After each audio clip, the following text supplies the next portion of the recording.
வணக்கம். நம்ம இன்னைக்கு 3ஆம் நாளாக ஆப்ஷன பத்தி அடிப்படை கத்துக்க போறோம். நேத்து வரைக்கும் என்ன பார்த்தோம்னா, ஆப்ஷன்னா என்ன? பங்கு சந்தைன்னா என்ன? அதுல ஆப்ஷன் அதாவது 2 வகை இருக்கிறது. கால் அண்ட் செல் இருக்குன்றது பார்த்தோம். அதுல கால் ஆப்ஷன்ல என்னென்ன வகைகள் இருக்கு? என்னென்ன எப்படி எப்படி பண்றோம்? அதுல ப்ராஃபிட் அண்ட் லாஸு எப்படி கால் பையர் எப்படி வாங்கணும்? கால் செல்லர் எப்படி இருக்கணும்? கால் செல்லருடைய அ கால் செல்லரா இருந்தா உங்களுக்கு என்னென்ன பயன்கள் இருக்கு? அதுல என்னென்ன உங்களுக்கு ஆபத்து இருக்குன்றதையும், கால் பையரா இருந்தா என்னென்ன ஆபத்து இருக்கு? என்னென்ன பயன்கள் இருக்கு? அப்படின்றதையும் எல்லாம் ஒண்ணொண்ணா பார்த்தோம். இன்னைக்கு அதுல கால் ஆப்ஷன் தொழில்நுட்ப வார்த்தைகள் அப்படின்னு சொல்லி சொல்றாங்க. அது ஆப்ஷன் கிரீக்ஸ் அப்படின்னு சொல்லி சொல்றாங்க. இந்த கிரீக்ஸ்ன்னு என்னன்றதுன்னா, நம்மளுடைய பிரைஸ் வேல்யூ கிரீக்ஸ்ன்ற முறையில நீங்க கேள்விப்பட்டிருப்பீங்க. டெல்டா, காமா, தீட்டா அப்படின்னு கால்குலேஷன் நம்ம ஸ்கூல்ல படிக்கும்போது கேள்விப்பட்டிருப்போம். அந்த மாரி கால்குலேஷன்ல அது எப்படி கால்குலேட் ஆகுது? டயத்துக்கு ஏன்னா டைம் இதுல இன்க்ளூடிங் ஆகுறதுனால, எக்ஸ்பைரி டேட்டுக்காக. அ அது எப்படி நம்ம பணத்த எப்படி கணக்கிடுது? அந்த பிரைஸ. அதுலேருந்து எப்படி நமக்கு லாப நஷ்டத்த கணக்கிடுறது? நம்ம எப்படி எடுக்கிறது? நமக்கான லாபத்த அந்த டயத்துக்குள்ள எப்படி நமக்கான லாபத்தையோ, நஷ்டத்தையோ அது எப்படி கணக்கிடுது? அப்படின்றது தான் அந்த 4 வகையான இந்த கிரீக்ஸ் அப்படின்ற இதனால சொல்லப்படுது. படிக்கிறேன் பாருங்க. Option Greeks. ஆப்ஷன் ஆத்மா. அதாவது இதுதான் மிக முக்கியமான ஆப்ஷன்ல மிக முக்கியமான ஒரு தொழில்நுட்பமா பார்க்கப்படுது. ஆப்ஷன் கிரீக்ஸ் என்பது ஆப்ஷனில் பிரீமியம் எவ்வாறு மாறும் என்பதை அளவிடும் கணித அளவீடுகள். ஒரு டாக்டர் உடலின் வெப்பநிலை, இரத்த அழுத்தம் அளவிடுவது போல் ஆப்ஷன் ட்ரேடர்ஸ் இந்த கிரீக்ஸை பார்ப்பார்கள். முதல்ல வர ஆப்ஷன் கிரீக்ஸ் டெல்டா அப்படின்னு சொல்றது. சந்தை நகர்வின் நிழல் அப்படின்னு சொல்றாங்க. ஒரு சந்தை நகருதுன்னா அதோட நிழலா இருக்கும் அப்படின்ற மாதிரி சொல்றாங்க. டெல்டா என்றால் என்ன? Delta equal to spot price rupees 1 மாறும்போது ஆப்ஷன் பிரீமியம் எவ்வளோ மாறும்? அதாவது எப்படின்னா, நீங்க இந்த நிஃப்டி 50யோட மொத்தம் இருக்குங்களா, நம்ம ஸ்பாட் பிரைஸ்ன்னு சொல்லுவோம். அது ரூ. 1 மாறுனுச்சா, அப்ப 24,300னா 24,301 மாறும்போது டெல்டா வேல்யூ எவ்வளவா இருக்கும்? அப்படின்றத சொல்றாங்க. எடுத்துக்காட்டு, Nifty CE delta equal to 0.6 இருக்க முடிஞ்சுன்னா, நிஃப்டி 100 ஏறுனா இப்போ 24,300லேருந்து 24,400 மாறணும்னா, சிஇ பிரீமியம் ரூ. 60. அந்த பிரீமியம் ரூ. 60 மாறும். ஏன்னா இது 0.6 இல்லைங்களா? 100 இன்டு 0.6 ரூ. 60 அப்படின்றது சொல்றாங்க. அது 60 பைசாவா இருக்கிறது. அது நம்ம எளிமையா சொல்லணும்னா 60 பைசான்னு சொல்லலாம். 60 பைசாவா இருந்துச்சுன்னா, அது 100 இது மாறுனுச்சுன்னா, அது ரூ. 60 மாறும் அப்படின்னு சொல்றாங்க. நிஃப்டி 100 இறங்கினால் சிஇ பிரீமியம் குறையும். ரூ. 60 குறையும். அதே போல ரூ. 60 குறையும். எது? அடுத்த மணியா இருக்கக்கூடிய டெல்டா. இந்த டெல்டா எங்க ஒர்க் ஆகும் அப்படின்னா, அடுத்த மணியில பாதி இருக்கும். அது கொஞ்சம் குறையும். இப்ப பின்னாடி அத அத பார்க்க போறோம். ஆப்ஷன் நிலை, சிஇ டெல்டா, பிஇ டெல்டா விளக்கம்.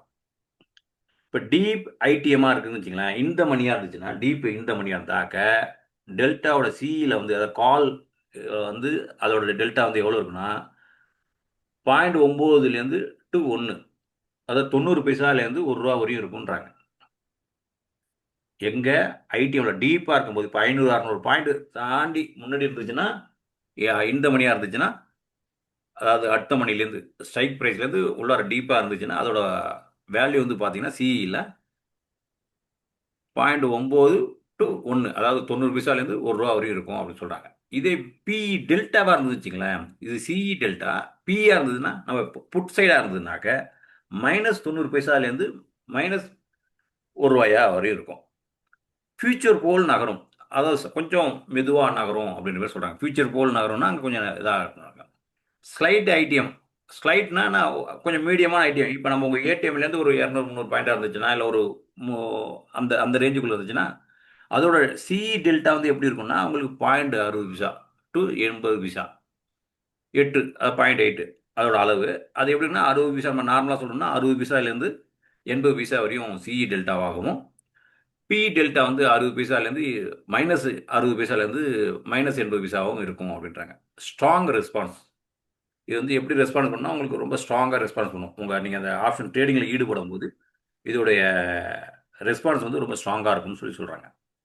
ஏடிஎம் அதான் நம்ம ஸ்பைக் பிரைஸ். நீங்க எங்க நீங்க எடுக்கிறீங்களோ அங்க சொல்றாங்க. ஏடிஎம்ன்றத. 0.5 சிஇ டெல்டால. இங்க 0.5 மைனஸ் -0.5 பிஇ டெல்டாவில் 50% வந்து ரெஸ்பான்ஸாக இருக்குன்றாங்க. 50% ரெஸ்பான்ஸாக இருக்கும் அப்படின்னு சொல்கிறாங்க. ஸ்லைட் ஓடிஎம் இது பார்த்தீங்கன்னா அவுட் ஆஃப் த மணி சொல்கிறாங்க. சி டெல்டாவாக இருந்துச்சுன்னா 0.2லேருந்து 0.4 வரையும் அப்படின்னா உங்களுக்கு 20 பைசாலேருந்து ஒரு 40 பைசா வந்து இங்கே வந்து உங்களுக்கு ஆடபிள் ஆகும். பிஇ டெல்டா புட்டு இ டெல்டாக்கா -20லேருந்து -40 பைசா இது வந்து உங்களுக்கு இங்கே வந்து கழிக்கப்படும்.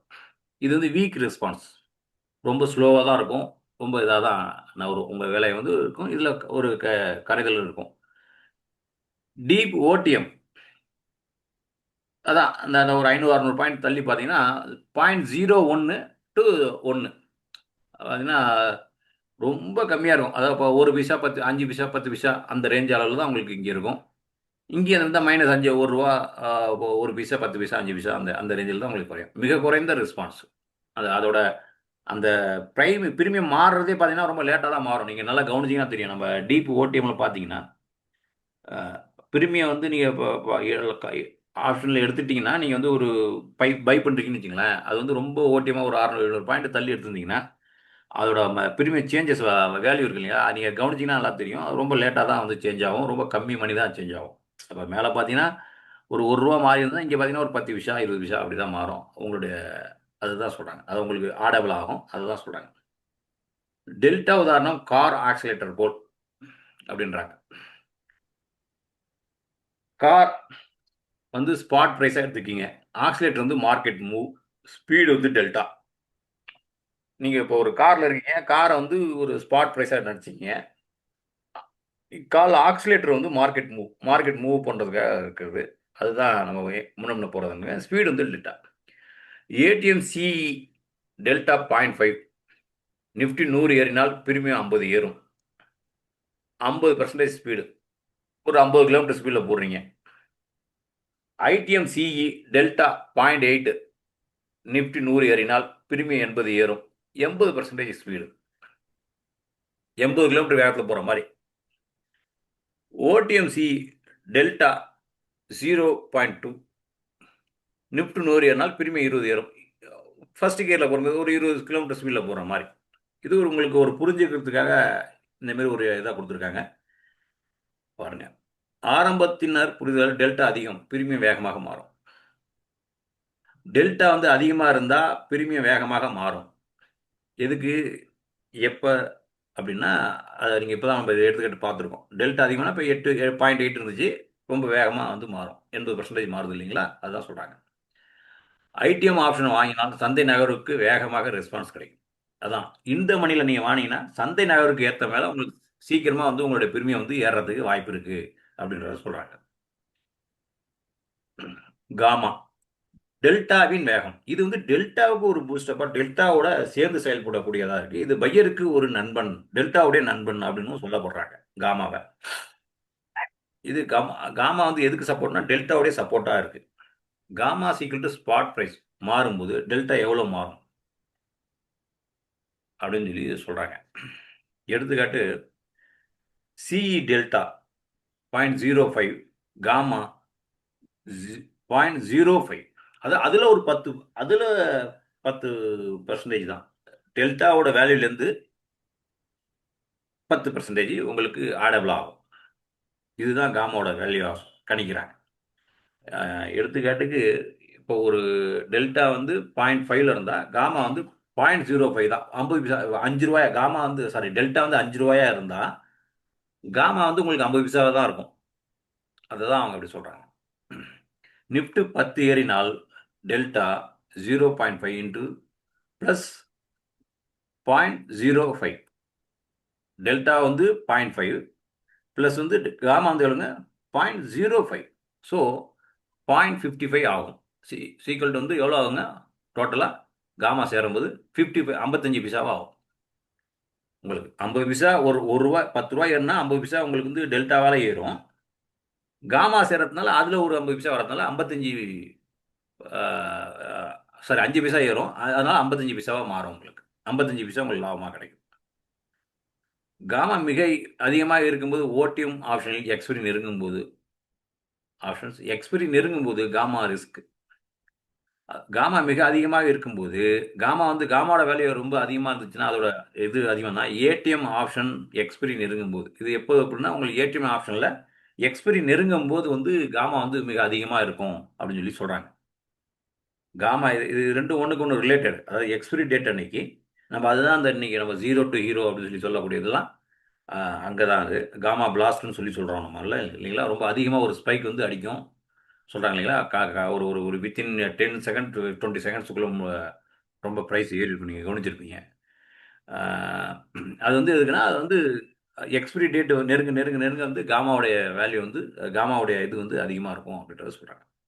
காமா ரிஸ்க் எக்ஸ்பிரி நாளில் ஏடிஎம் ஆப்ஷனில் ஆனால் மிகப்பெரிய பிரீமியம் ஸ்விங் ஆகும். காமாவோட ரிஸ்க் அதுதான். அந்த மாரி போயிட்டு உடனேவும் டவுன் ஆகுன்றதுனால எக்ஸ்பிரி நாள் வந்து ஏடிஎம்ல வந்து மிகப்பெரிய பிரீமியம் ஸ்விங் ஆகும். அதாவது ரொம்ப அதிகமான ஒரு மூவ்மெண்ட் இருக்கும். வாலட்டிலிட்டி இருக்கும். அதுதான் இந்த காமாவோடைய தன்மையினால தான் அந்த மாரி ரொம்ப வாலட்டிலிட்டி இருக்கு. ஏன்னா டெல்டாவும் அதுவும் சேரும்போது ரொம்ப அதிகமான வாலட்டிலிட்டி மார்க்கெட்ல உருவாகுது. ரொம்ப அதிகமான மூவ்மெண்ட் உருவாகுது. ரொம்ப வேகமான மூவ்மெண்ட். ரொம்ப அதிகமான மூவ்மெண்ட் மட்டும் இல்லாம, ரொம்ப வேகமான மூவ்மெண்ட்டும் நடக்குது.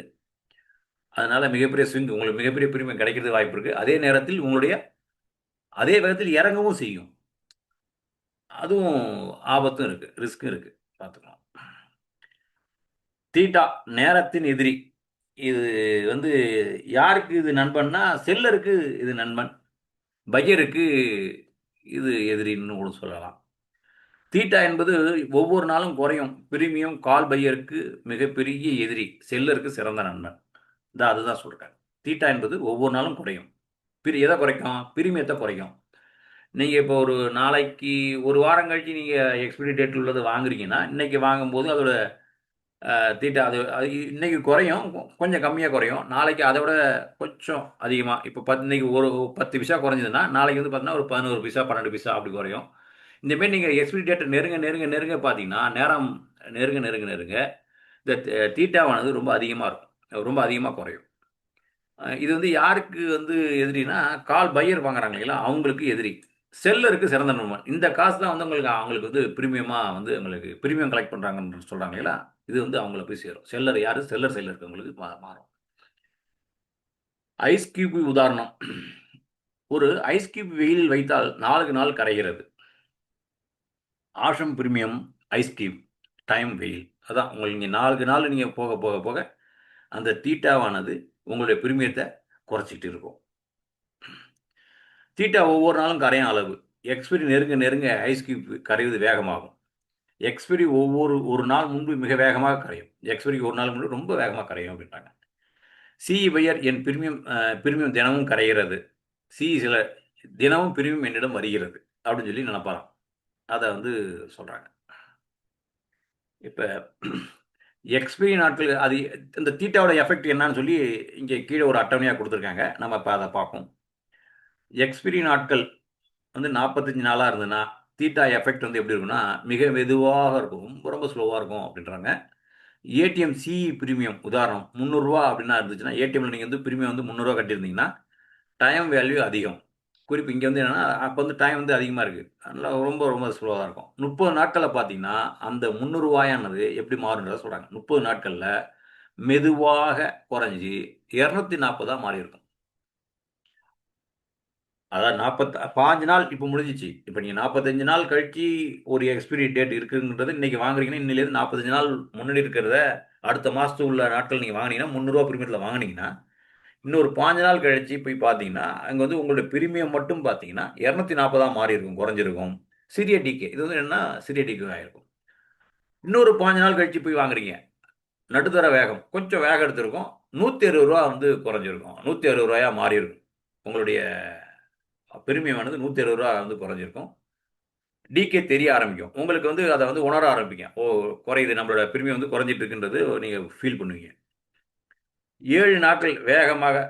90 மாறியிருக்கும். ரூ. 300 வாங்கினது ரூ. 90 மாறியிருக்கும். Weekly option danger zone. இங்க வந்து பார்த்தீங்கன்னா, வீக்லி ஆப்ஷனா இருந்தீங்கன்னா, இன்னும் அதிகமா ஆகும். ஏன்னா வீக்லில ரொம்ப அதிகமா வந்து டிகே ஆகும். தீட்டா வந்து ரொம்ப சீக்கிரமா வந்து கரைய ஆரம்பிக்கும். 3 நாட்கள் மிக வேகமாக இப்போ 3 நாள் தான் இருக்குது. இன்னைக்கெல்லாம் வாங்குனீங்கன்னா இப்போ நம்ம செவ்வாய்க்கிழமை நமக்கு நிஃப்டி இருக்கிறதுனால இன்னையிலேருந்து பார்த்தீங்கன்னா ரொம்ப அதிகமாக கரைய ஆரம்பிக்கும். மிக வேகமாக 40 ரூபா 300 வாங்கினது என்ன ஆகிடும்? 40 ரூபாவில் தான் காட்டும். ரேபிட் டிகே அதாவது அப்படின்னா ரொம்ப வேகமான டிகே குறையும் அப்படின்றாங்க. ரேபிட் டிகே தான் சொல்கிறாங்க. அப்படி ரேபிட் டிகேன்னு சொல்கிறாங்க. மிக வேகமாக கரையிறத அப்படி சொல்கிறாங்க. ஒரு நாள் அன்னைக்கு நீங்கள் எக்ஸ்பிரி டே அன்னைக்கு பார்த்தீங்கன்னா மிக வேகமாக ஒரு 5 ரூபாயிலேருந்து 5 ரூபா தான் இருக்கும்ன்றாங்க. ஓடிஎம் நியர் ஜீரோ கிட்டத்தட்ட ஜீரோவுக்கு வந்துடும் அப்படின்றாங்க. அந்த நம்ம 3.15 3.10க்குலாம் பார்த்தீங்கன்னா அங்கே பிரிமியம் வந்து 300 இந்த பார்த்தீங்கன்னா நீங்கள் வாங்கின ஒரு 45 நாளைக்கு முன்னாடி வாங்கின அந்த பிரிமியம் ஆனது பார்த்தீங்கன்னா 5 ரூபா 15 ரூபாய்க்கு வந்துடும். இதுதான் இந்த ஒரு அட்டவணையாக ஒரு கால அளவில் சொல்லியிருக்காங்க. வீக்லி ஆப்ஷன் பையருக்கு theta warning. Weekly expiry option வியாழக்கிழமை வாங்கும்போது மிக கவனமாக இருக்கும். அதாவது வீக்லி எக்ஸ்பிரி நீங்கள் வாங்கும்போது அன்னைக்கு எக்ஸ்பிரி அன்னைக்கு வாங்கினீங்கன்னா மிக கவனமாக இருக்கணும்னு சொல்லி சொல்கிறாங்க. திங்கள் வாங்கி வியாழன் எக்ஸ்பிரி என்றால் 4 நாட்கள் மிகப்பெரிய தீட்டா டிகே ஆகும். நீங்கள் திங்கட்கிழமை வாங்கி வியாழன் பண்ணீங்கன்னா இப்போ சென்சஸ்க்கெல்லாம் பண்ணீங்கன்னா மிகப்பெரிய தீட்டா டிகே ஆகும். சந்தை நகரவில்லை என்றாலும் பிரிமை குறைஞ்சிட்டு இருக்கும். இங்கே என்னன்னா நீங்கள் சந்தை வந்து முன்ன ஒரு அப் ட்ரெண்டாவோ இல்லை டவுன் ட்ரெண்டாவோ இல்லாட்டினாலும் ஒரு சைடு வேவாக இருந்தால் கூட உங்களுக்கு இந்த பிரிமியமானது கரைஞ்சிட்டே இருக்கும் அப்படின்னு சொல்லி சொல்கிறாங்க. சந்தை நகரவில்லை என்றாலும் பிரிமியம் வந்து கண்டிப்பாக குறையும். 50லேருந்து 70% குறையலாம் அப்படின்னு சொல்லி சொல்கிறாங்க. Practical rule weekly option pier maximum 1 or 2 நாட்கள் மட்டுமே வைத்திருக்கல். என்ன சொல்கிறாங்கன்னா இப்போ வீக்லி ஆப்ஷன்றதை நீங்கள் வந்து ஒரு வாரம் ஃபுல்லாக வச்சுட்டு இருக்காம வீக்லி எக்ஸ்பிரி டேக்கு முன்னாடி வாங்குங்க. எக்ஸ்பிரி டே முன்னாடி 1 or 2 days முன்னாடி மட்டும் வாங்குங்க.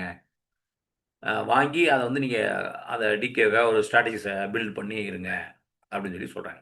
ஏன்னா இந்த 4-5 நாள் வச்சுருந்தீங்கன்னா உங்களோட பிரிமி வந்து இன்னும் முன்னாடியே கரைஞ்சிடுது இல்லைங்களா? அதுக்காக சொல்கிறாங்க. வேகா வாலட்டாலின் நண்பன். வாலட்டாலிட்டி நண்பன். வேகா என்றால் என்ன? வேகா இம்பில்டு வாலட்டாலிட்டி. இம்பில்டு வாலட்டாலிட்டி அப்படின்னா மாறும்போது பிரிமி எவ்வளோ மாறும்? 1%. இம்பில்டு வாலட்டாலிட்டி 1% மாறும்போது பிரிமி எவ்வளோ மாறும்? எடுத்துக்காட்டு நம்ம வாலட்டாலிட்டி என்ன சொல்கிறோம்னா மார்க்கெட்டோட வேகத்தை தான் சொல்கிறோம். அந்த பிரிமியம் அந்த நம்ம வாங்கின அட் மணி உடைய பிரிமியம் வாங்கணும் இல்லைங்களா? அது நம்ம விலை மிக அதிகமாக மாறுது இல்லைங்களா? அதோட வேகத்தை வந்து சொல்கிறாங்க. வாலட்டாலிட்டின்ற அதுதான் நம்ம பொதுவாக சொல்லிட்டு இருக்கோம். என்ன வேகத்தில் ப்ரைஸ் வந்து மாறுது அப்படின்றது தான் வாலட்டாலிட்டி அப்படின்ற சொல்கிறாங்க. ஏடிஎம் சிஇ வேகா ரூபாய் 50 இருந்தாக்க 15 ஐவி அதான் ஐவின்றது என்னன்னா இம்பில்டு வாலட்டாலிட்டியை சொல்கிறாங்க. 15% to 16% ஒரு பெர்சன்டேஜ் அதிகரிக்கும். பிரிமியம் 50 அதிகரிக்கும். என்ன சொல்கிறாங்கன்னா ஏடிஎம்ல நீங்கள் சிஇ வாங்கும்போது 50 ரூபா இருந்துச்சுன்னா 15%லேருந்து 16% இம்பில்டு வாலட்டாலிட்டி. அதோட அளவு வந்து பார்த்தீங்கன்னா 5லேருந்து 16% இருக்கும். 1% எதோட 1% நீங்கள் வாங்கின பிரிமியத்தோட 1% அதிகரிக்கும் அப்படின்னு சொல்லி சொல்கிறாங்க. பிரிமியம் 50 அதிகரிக்கும். இதே தான் நம்ம வந்து இம்பில்டு வேலிட்டி 14%. அதாவது 15% 14% 1% குறைஞ்சாக்க பிரிமியம் வந்து 50 குறையும். அதாவது இம்பில்டு வேலிடாட்டி உங்களுக்கு தெரியும். உங்களுக்கு நம்ம அந்த ஆப்ஷன் செயினில் கீழே கொடுத்துருப்பாங்க. கீழே பாட்டத்தில் வந்து பிசிஆர் ஏடிஎம் அண்ட் இம்பில்டு வேலிடாலிட்டி அப்படின்ற ஒரு 4 கணக்கீடு கொடுத்துருப்பாங்க. நீங்கள் அதை பார்த்தீங்கன்னா ரொம்ப பாருங்கள். இனிமேல் பார்க்கறதுனா இனிமேல் பாருங்கள். அதில் உங்களுக்கு பார்த்தா மாறிட்டே இருக்கும். எல்லாமே அப்போக்கப்போ மாறிட்டே இருக்கும். மேக்ஸ் பெயின் எல்லாமே கொடுத்துருப்பாங்க. இது எல்லாமே அப்போக்கப்போ மாறிட்டு இருக்கும். அதில் வந்து ஐவின்னு சொல்லி கொடுத்து உங்களுக்கு பெர்சன்டேஜ் போட்டிருப்பாங்க. 50%, 30%, 90%, 92%. அதிலே போட்டு high, low, medium, very high அப்படின்னு சொல்லி உங்களுக்கு வரும். இதை வச்சு நீங்கள் வந்து ட்ரேட் பண்ணலாம். இப்போ வந்து நீங்கள் ஒரு எடுக்குன்னா அடுத்தது வந்து எங்கே வந்து எந்த பக்கம் வந்து மூவ் ஆகுதுன்றது ஓரளவு கணிக்கலாம். சரியாக கணிக்க முடியுமான்றது தெரியல. நான் அதை பார்க்குறேன். ரெகுலராக பார்த்துட்ருக்கேன். எனக்கு அது ஓரளவு உபயோகமாகவும் இருக்குது. அதாவது பிசிஆர் வந்து உங்களுக்கு பாயிண்ட் ஒரு ஒரு 7லேருந்து 8 அதுக்கு கீழே இருந்துச்சுன்னா நீங்கள் வந்து புட் சைடு வந்து கான்ஃபிடண்ட்டாக இருக்கலாம். புட் சைடு இங்கே வந்து உங்களுக்கு வேலட்டாலிட்டி ஐபி வந்து உங்களுக்கு ஒரு 80, 70, 80, 90 அப்படி இருந்துச்சுன்னா புட் சைடு வந்து மார்க்கெட் வந்து மூவ் ஆகிறதுக்கு வாய்ப்பு அதிகம். இதே அந்த 8க்கு மேலே அந்த பிசிஆர் வந்து உங்களுக்கு 8க்கு மேலே போயிடுச்சுன்னா 8லேருந்து 9, 1, 1.2, 1.2, 3 அப்படிலாம் போணுச்சுன்னா கண்டிப்பாக கால் சைடு வந்து மார்க்கெட் மூவ் ஆக போகுதுன்னு சொல்லி நீங்கள் புரிஞ்சுக்கலாம். அங்கே பிசிஆர் வந்து அதிகமாக இருக்கணும். சாரி, பிசிஆர் வந்து 1.1 1.2 இருக்கும்போது ஐவி வந்து பார்த்தீங்கன்னா அதில் வந்து பெர்சலைட்டுன்னு பெர்சன்டைல்னு போட்டிருப்பாங்க. ஐவி பார்த்தீங்கன்னா வந்து உங்களுக்கு 90, 80, 100, 100 மேக்ஸிமம் நான் பார்த்ததில்ல இன்னும். பட் ஆனால் 90, 92 வரையும் வந்திருக்கு. ஹை வேல்யூ, ஹை அப்படின்னு சொல்லி போட்டிருப்பாங்க. அதுலேயே ஹை, வெரி ஹை அப்படின்னு சொல்லி போட்டிருப்பாங்க. அப்படின்னா ரொம்ப வேகமாக வந்து உங்களுக்கு கால் சைடில் மூவ் ஆகுதுன்னு சொல்லுவாங்க. அந்த பெர்சன்டேஜ் தான் இவங்க சொல்கிறாங்க. ஐவி அது வந்து வேகாவோட கணக்கு. இதுதான் சொல்கிறாங்க. 15% டு 14% ஒரு பர்சன்டேஜ் குறைஞ்சிச்சுன்னா பிரீமியம் வந்து 50 குறையும். வேகா சத்தியம். ஐவி அதிகரிக்கும். Both CE and PE premium அதிகரிக்கும். ஐவி எப்பெல்லாம் கூடுதோ அப்பெல்லாம் பார்த்தீங்கன்னா நம்மளுடைய பிரீமியம் கால் சைடாக இருந்தாலும் புட் சைடாக இருந்தாலும் பிரீமியத்தோட தொகை வந்து அதிகரிக்கும். பிரீமியம் வந்து அதிகரிக்கும்னு சொல்கிறாங்க. ஐவி குறையும் போது பார்த்தீங்கன்னா ரெண்டு சைடுமே குறையும் அப்படின்னு சொல்லி சொல்கிறாங்க. அதாவது சிஇ சைடும் குறையும், பிஇ சைடும், கால் சைடும் குறையும், புட் சைடும் குறையும் அப்படின்னு சொல்லி சொல்கிறாங்க. வேகா அண்ட் ஐவி உதாரணம். ஒரு புயல் இன்சூரன்ஸ். சாதாரண நாளில் வீட்டு இன்சூரன்ஸ் பிரீமியம் குறைவு. Low low IV. புயல் வரும் என்று தெரியும் போது இன்சூரன்ஸ் பிரீமியம் அதிகரிக்கும். High IV. அதாவது ஏதோ ஒரு ஆபத்து காலத்தில் வந்து உங்களுக்கு ஐவி வந்து நம்ம இன்சூரன்ஸ் கம்பெனிக்காரங்க வந்து பார்த்தீங்கன்னா அந்த இன்சூரன்ஸோட பிரீமியத்தை வந்து அதிகரிச்சிருவாங்க. அதை தான் இவங்க சாதாரண சொல்கிறாங்க. சாதாரண நாளில் வந்து நீங்கள் வந்து வீட்டு இன்சூரன்ஸ் போய் ஒரு ஹோம் இதில் வந்து வீட்டு இன்சூரன்ஸ் பண்ணிங்கன்னா அப்போ வந்து லோ ஐவி தான் உங்களுக்கு வந்து கம்மியாக இருக்கும். ஒரு புயல் வருது, ஒரு மழை காலத்தில் ஒரு ஏதோ ஒரு ஆபத்து இருக்குது அப்படின்னு தெரிஞ்சுன்னா அப்போ வந்து இன்சூரன்ஸ் வந்து அதிகரிக்கும் அப்படின்னு சொல்லி சொல்கிறாங்க. நம்ம எப்படி நம்ம கூட பர்சனலோட எடுத்துக்கலாம், பர்சனல் இன்சூரன்ஸ் கூட எடுத்துக்கலாம். ஏஜ் ஆக ஆக வந்து உங்களுக்கு வந்து இன்சூரன்ஸோட பிரீமியம் கூடுது இல்லைங்களா? நம்ம இப்போ பர்சனல் இன்சூரன்ஸ் தான் எடுக்கும்போது அதை தான் இவங்க சொல்கிறாங்க. Budget RBI budget policy quarterly result market uncertainty அதிகரிக்கும். ஐவி அதிகரிக்கும். போத் சிஏ அண்ட் பிஇ அதிகரிக்கும். இது என்ன சொன்னால் மார்க்கெட்டுடைய இப்போ நம்ம சில நிகழ்வுலாம் நடக்குது இல்லைங்களா? நம்மளுக்கு வந்து இப்போ சென்டிமெண்ட்லாம் பார்த்தீங்கன்னா இப்போ பட்ஜெட் நாளன்னைக்கு கண்டிப்பாக மார்க்கெட் வந்து மிகப்பெரிய ஒரு மாற்றத்தை உருவாக்கும். ஆர்பிஐ பாலிசி ஒவ்வொரு வருஷமும் ஆர்பிஐ வந்து தன்னுடைய பாலிசியை படிக்கும்போதோ இல்லை இண்டஸ்ட்ரீஸ் பற்றி உங்களுக்கு இண்டஸ்ட்ரீஸ் வட்டி விகிதங்களை மாறுபடும் போது வீட்டு வட்டி விகிதங்கள் மாறுபடலாம் அந்த மாதிரி ஆர்பிஐ பாலிசி தன்னுடைய பாலிசி மாற்றுச்சுன்னா ரிசர்வ் பேங்க் ஆஃப் இந்தியா அப்போ குவார்டர்லி ரிசல்ட் ஒவ்வொரு கம்பெனியோட குவார்டர் ரிசல்ட் வரும் இல்லைங்களா? அப்போ வந்து அவங்க அந்த மாதிரி மார்க்கெட்டோடைய அன்சர்டனிட்டி இப்போ போர் நடக்குது இல்லைங்களா? இப்போ இப்போ இப்போ நடக்கக்கூடிய அந்த மாதிரி அதிகரிக்கும் போதெல்லாம் ஐவி அதிகரிக்கும் அப்படின்னு சொல்கிறாங்க. போது ரெண்டு பக்கமே அதிகரிக்கும். ஈவெண்ட் முடிந்தால் அன்சர்டிலிட்டி குறையும். அதான் இப்போ ஈவெண்ட் இப்போ இந்த இப்போ போர் நின்றுச்சுன்னா அதோட ஐவி வந்து அந்த அந்த ப்ரைஸில் வந்து கண்டிப்பாக பார்த்தீங்கன்னா குறைஞ்சிரும். அதுதான் சொல்கிறாங்க. ஐவி வந்து கிராஷ் ஆகிடும்ன்றாங்க. ஸ்ட்ராட்டஜி. ஈவெண்ட் முன்பு செல் பிரீமியம் அதிகம். ஈவெண்ட்டுக்கு முன்னாடி பார்த்தீங்கன்னா செல்லோட பிரீமியம் வந்து அதிகரிக்கும். ஈவெண்ட்டுக்கு பின்பு பார்த்தீங்கன்னா பையோட பிரீமியம் குறைவாக இருக்கும். நல்லா புரிஞ்சுங்க. ரெண்டுமே ஆப்போசிட்டில். ஸோ சைமன்டேனியஸா வந்து இது வந்து ஒரு ஒன்று போல தான் இது மூவ் ஆகுது. ஈவெண்ட்டுக்கு முன்னாடி பார்த்தீங்கன்னா இப்போ பட்ஜெட்னா இன்னைக்கு பட்ஜெட் அறிவிக்கப்படுறோம். இன்னைக்கு முன்னாடி பார்த்தீங்கன்னா செல்லோட பிரீமியம் வந்து ரொம்ப அதிகமாக இருக்கும் அப்படின்னு சொல்கிறாங்க. ஈவெண்ட்டுக்கு முன்னாடி என்ன இருக்கும்? பையோட பிரீமியம் குறைவாக இருக்கும்னு சொல்கிறாங்க. செல்லு குறைன்னு சொல்லல அவங்க. இங்கே வந்து பையில் வந்து பிரீமியம் குறைவாக இருக்கும். எப்போ? ஈவெண்ட்டுக்கு பின்னாடின்னு சொல்கிறாங்க. கிட்டத்தட்ட ஒன்று போல தான் இருக்கும். ஆனால் இதில் ஒரு நுணுக்கமான விஷயம் இருக்குது அப்படின்றது நான் புரிஞ்சுக்கிறேன். ஆர்ஹெச்ஓ வட்டி விகிதத்தின் நண்பன். குறைவான முக்கியத்துவம். இன்ட்ரெஸ்ட் ரேட் 1% மாறும்போது பிரீமியம் மாற்றம். அதாவது இன்ட்ரெஸ்ட் ரேட் வந்து இப்போ அந்த ஒரு அமௌண்ட்டுக்கு இருக்க பிரீமியத்துக்கு இருக்கிற இன்ட்ரெஸ்ட் ரேட் வந்து 1% மாறும்போது வந்து பிரீமியம் மாற்றம். இது வந்து பொதுவாக இன்ட்ராடேவில் இருக்கவங்க இது மேக்ஸிமம் இது வந்து நம்ம வந்து கவனிக்கிறது ரீட்டைலர்ஸ் வந்து மிக அதிகமாக கவனிக்க மாட்டோம். இதோட மாற்றத்தை வந்து நம்ம ஒன்றும் பெருசாக நம்மளை அஃபெக்ட் பண்ணாது. ஆனால் ஒரு நீண்ட கால ஒரு முதலீடு நீண்ட காலமாக வச்சுருக்காங்க. இப்போ கேலண்டர் ஆப்ஷன்லாம் பண்ணுறவங்களுக்குலாம் இது ஒரு பெரிய தேவையாக இருக்கும். இல்லை பெரிய பெரிய இன்ஸ்டியூஷன் வந்து பண்ணும்போது வந்து பார்த்திங்கன்னா அவங்க மிகப்பெரிய தொகையை வந்து உள்ளார மார்க்கெட் உள்ளார இன்வெஸ்ட்மெண்ட் பண்ணும்போது வந்து அவங்களுக்கு இது தேவைப்படும். சிஆர்ஹெச் வந்து பாசிட்டிவ். வட்டி ஏறினால் சிஇ பிரீமியம் சிறிது ஏறும். அதாவது வட்டி ஏறிஞ்சுன்னா அது பிரீமியம் ஏறுன்றாங்க. PE ratio negative. அது வந்து வட்டி ஏறினால் பிஇ பிரீமியம் வந்து குறையுன்றாங்க. ரெண்டுமே ஏறினாலும் ரெண்டுமே ஏறுற விஷயம் தான். சிஇல வந்து ரேஷியோ வந்து வட்டி ஏறுனுச்சுன்னா சிஇ பிரீமியம் ஏறும். பிஇல வந்து நெகட்டிவா இருந்துச்சுன்னா நெகட்டிவ் வட்டி ஏறினா வந்து பிஇ பிரீமியம் சிறிது குறையும். நடைமுறையில் ஆர்ஓஜி மிகவும் குறைந்த தாக்கம் மட்டுமே கொண்டுள்ளது. ஷார்ட் டேர்ம் ட்ரேடர்ஸ்க்கு பொதுவாக ஆர்ஓஜி வந்து கண்காணிப்பதில்லை. அதை தான் சொல்றாங்க. நம்ம நம்ம ரீட்டைலர்ஸ் வந்து இன்ட்ராடே பண்றவங்களுக்கு அது பெருசா ஒன்றும் அவாய்ட் பண்றதில்ல. அது ஒன்றும் கண்டுக்கிறது இல்ல. அது ஒன்றும் பெருசான தாக்கத்தை கொடுக்கறது இல்ல அப்படின்றது சொல்றாங்க. கிரிக்ஸ் சம்மரி ஒரே பார்வையில். இப்போ இந்த கிரீக்ஸ் வந்து நம்ம பார்த்தோம் அப்படின்னா நம்ம டெல்டா பார்த்தோம், gamma, theta, vega and ratio R H O அப்படின்றத பார்த்தோம், வட்டி விகிதத்தை பார்த்தோம். அதாவது ஒரே பரல ஒரு அட்டவணையாக திருப்பி ஒரு தட்டி ஒரு ஒரு பார்க்க போகிறோம். ஸ்பாட் மாற்றத்தால் பிரிமிய மாற்றம் ஆகும். அளவிடுவது எப்படி அளவிடுறாங்க அதை கிரீக்ஸை? டெல்டா வந்து எப்படி அளவிடுறாங்கன்னா ஸ்பாட் மாற்றத்தால் பிரிமியம் மாற்றம் அடையும். டெல்டாவோட வேல்யூ வந்து ஸ்பாட்டில் மாறினச்சுன்னா பிரிமியத்தில் மாற்றம் ஏற்படும். அதோட அளவு என்ன? கால் சி வந்து என்ன? 0 to 1 +1, 0 to +1. புட்டு சைடில் என்ன? -1 to 0. அதுக்கு நேர் எதிராக நடக்கும். யார் நண்பன்? பையர்ஸ் ஐடிஎம்மில் இருக்கும்போது டெல்டா வந்து நண்பன். டெல்டா வேல்யூ வந்து பையருக்கு நண்பன். காமா டெல்டா மாற்றத்தின் வேகம். டெல்டாவுடைய வேகத்தை இது மாற்றம் கொடுக்கும். காமா என்பது எப்போது பாசிட்டிவா இருக்கும்போது, கால் சைடு பாசிட்டிவ் அது மார்க்கெட் ஏறுனுச்சுன்னா இது வந்து ரொம்ப உதவியா இருக்கும். புட்டு சைடில் எப்பொழுதும் positive.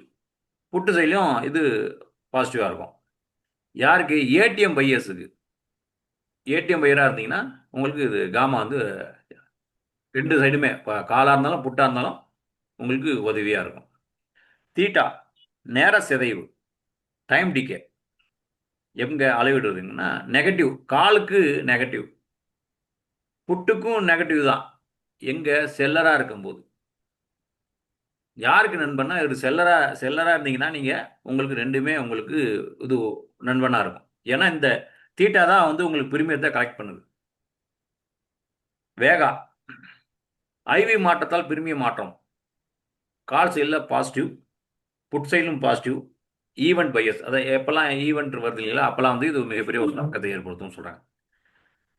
RHO interest rate of மாற்றம். கால் சைடில் பாசிட்டிவ், புட் சைடில் நெகட்டிவ். லாங் டேர்ம் ட்ரேடர்ஸ் இது யாருக்கு நண்பன்? லாங் டேர்ம் ட்ரேடர்ஸ் இன்வெஸ்ட்மெண்ட் இருக்காங்களே இன்வெஸ்டர்ஸுக்கு அவங்களுக்கு இது ரொம்ப உபயோகமாக இருக்கும். ஓப்பன் இன்ட்ரெஸ்ட் திறந்த ஒப்பந்தங்கள் அடுத்த தலைப்பு.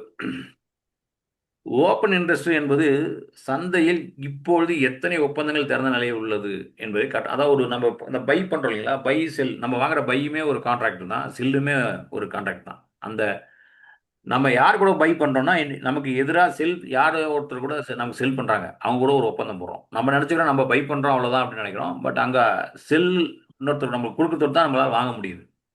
ஸோ இது ரெண்டு அந்த ஓப்பன் இன்ட்ரெஸ்ட்ன்றது என்னன்னா அதுதான் சொல்கிறாங்க. ஒரே நேரத்தில் ஏற்படக்கூடிய பையும் செல்லும் ஏற்படக்கூடிய கான்ட்ராக்ட் ஒப்பந்தங்கள் இருக்கு இல்லைங்களா, அதை தான் திறந்த ஒப்பந்தங்கள். எத்தனை ஒப்பந்தங்கள் நிறைவேற்றப்பட்டிருக்கு, எவ்வளோ பேர் இன்ட்ரெஸ்டாக மார்க்கெட்டில் வந்து பை பண்ணவும் செல் பண்ணவும் ஒப்பந்தம் போட்டிருக்காங்க அப்படின்றத சொல்கிறது டேட்டா தான் வந்து ஓஐ அப்படின்னு சொல்லி சொல்கிறாங்க. திறந்த ஒப்பந்தங்கள்னு சொல்லி சொல்கிறாங்க.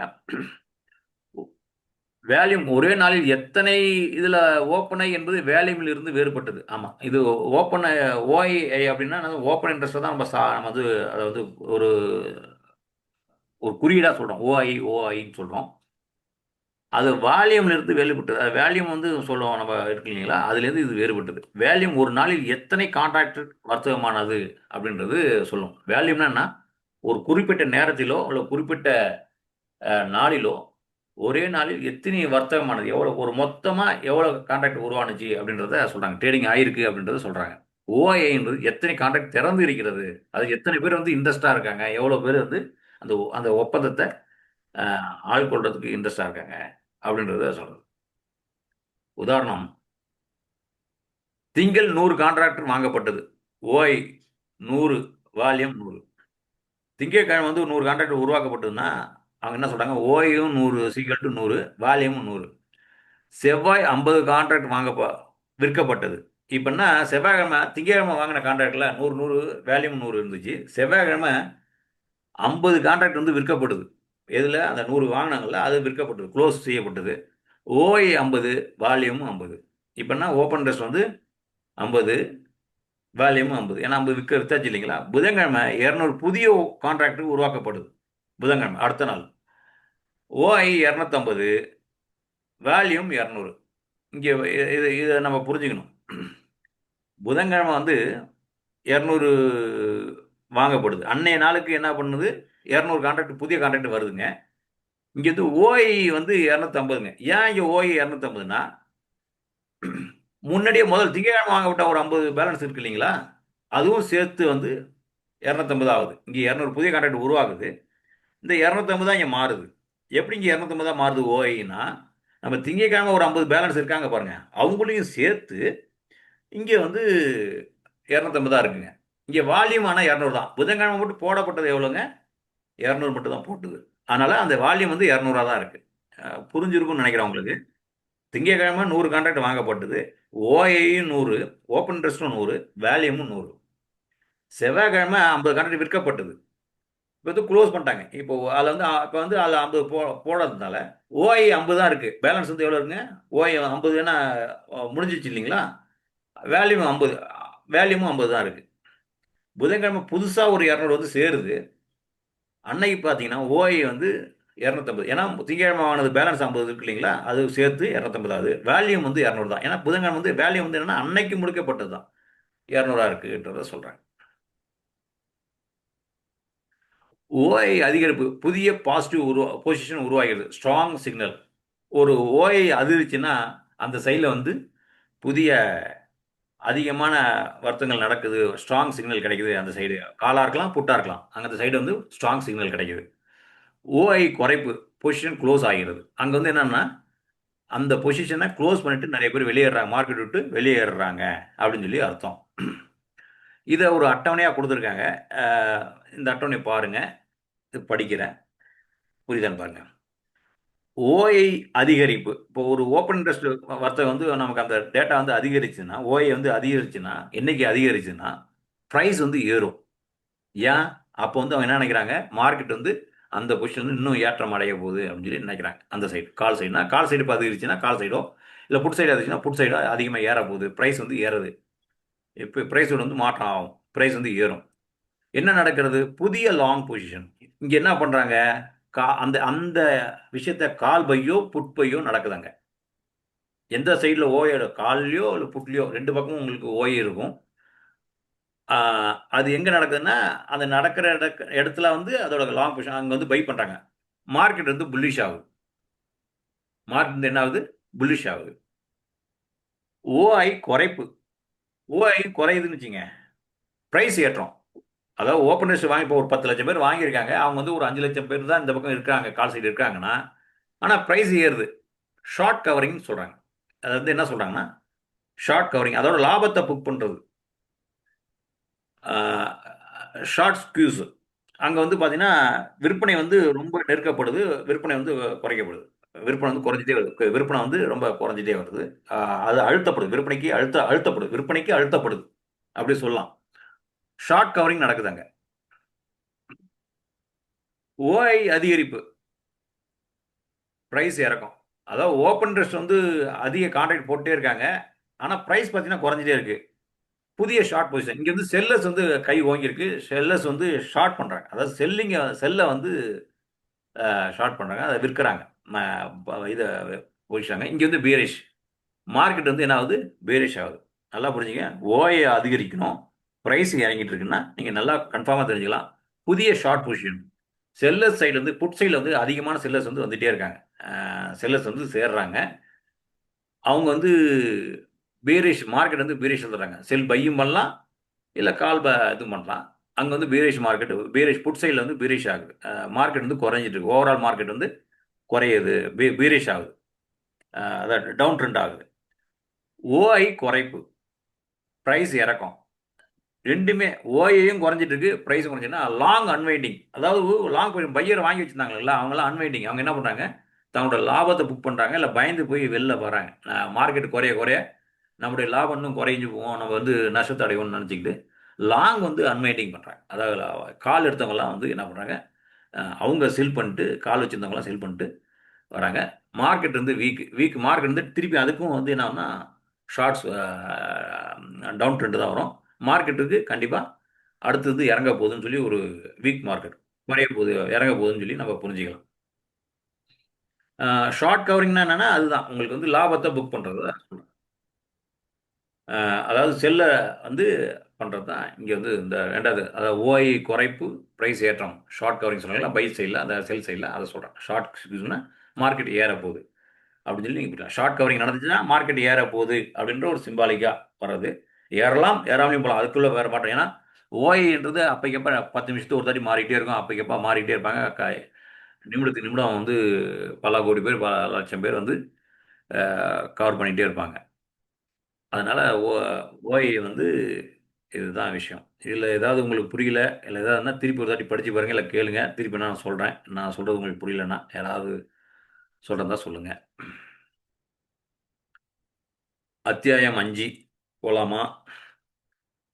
இன்னொரு 1/4 மணி நேரம் எடுக்கலாம். புட் ஆப்ஷன் அடிப்படைகள். புட்டு அடுத்து இன்னும் விட்டு நம்ம என்ன பண்ணோம்? இன்னும் விட்டோம் நம்ம காலில் மட்டும்தான் இருந்தோம். இப்போதான் சசி வந்து சார், மேடம். 45 மினிட்ஸ் ஆயிடுத்து போரும்னு நினைக்கிறேன் இன்னைக்கு. Okay madam, okay. ஓகே.